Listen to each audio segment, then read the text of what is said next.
ಕ್ಷೇತ್ರದ ಶ್ರೀ ಮಂಜುನಾಥ ಸ್ವಾಮಿಯನ್ನು ಪ್ರಾರ್ಥಿಸಿ ನಮ್ಮ ರಾಜ್ಯದಲ್ಲಿ ನಾವೊಂದು ಆಂದೋಲನವನ್ನು ಹಮ್ಮಿಕೊಂಡಿದ್ದೇವೆ.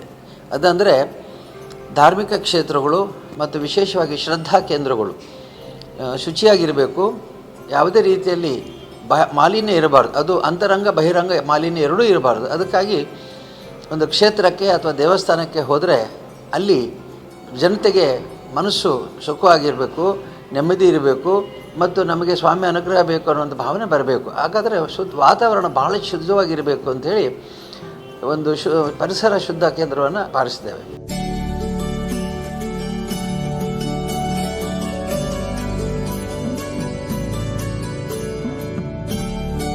ಇವತ್ತು ಜನವರಿ 14 ಅಂದರೆ ಉತ್ತರಾಯಣ ಸಂದರ್ಭ ಮತ್ತು ಆಗಸ್ಟ್ 15 ಸ್ವಾತಂತ್ರ್ಯ ದಿವಸ 2 ಬಾರಿ ನಮ್ಮ ಊರಿನ ಶ್ರದ್ಧಾ ಕೇಂದ್ರಗಳನ್ನು ಸ್ವಚ್ಛ ಮಾಡುವ ಕಾರ್ಯಕ್ರಮವನ್ನು ಹಮ್ಮಿಕೊಂಡಿದ್ದೇವೆ.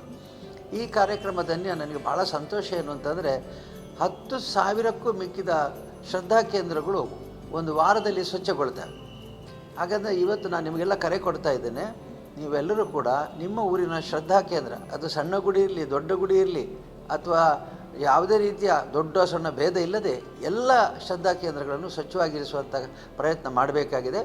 ಹಾಗಾಗಿ ಯಾರ್ಯಾರು ಇದಕ್ಕೆ ಇಷ್ಟಪಡ್ತೀರೋ ಇಚ್ಛೆ ಪಡ್ತೀರೋ ಅವರೆಲ್ಲ ಸ್ವಯಂ ಸೇವಕರಾಗಿ ನಿಮ್ಮ ಶ್ರದ್ಧಾ ಕೇಂದ್ರಗಳನ್ನು ಶುಚಿಯಾಗಿರಿಸಿಕೊಳ್ಳಿ, ಪಾವಿತ್ರ್ಯತೆಯನ್ನು ಉಳಿಸಿಕೊಳ್ಳಿ, ಬೆಳೆಸಿಕೊಳ್ಳಿ ಅಂತ ಹೇಳಿ ಎಲ್ಲರಿಗೂ ಕರೆ ನೀಡ್ತಾ ಇದ್ದೀನಿ.